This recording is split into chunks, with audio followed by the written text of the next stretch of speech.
மற்றும் ஒரு அண்மை செய்தி, போதைப் பொருளுக்கு எதிராக இருப்பது போல் மேடையில் நாடகமாடிவிட்டு நிஜத்தில் போதைப் பொருளுக்கு எதிராக புகார் அளித்தவரின் தகவலை கசியவிட்டுள்ளனர் போலீசார்.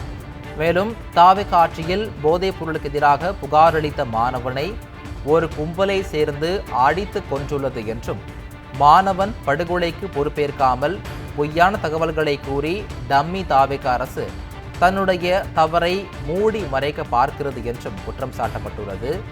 மாணவன் அமுதனின் பெற்றோர்களின் அழுகுரல் உங்கள் காதுகளில் கேட்கவில்லையா முதல்வர் விஜய் அவர்களே என்றும், உங்கள் நாடகத்தை நிறுத்திவிட்டு இது போன்ற கொடூரத்திற்கு கடும் நடவடிக்கை எடுக்க வேண்டும் என பொதுமக்கள் வலியுறுத்தியுள்ளனர். அண்மை செய்தியாக பார்த்துக் கொண்டிருக்கிறோம்.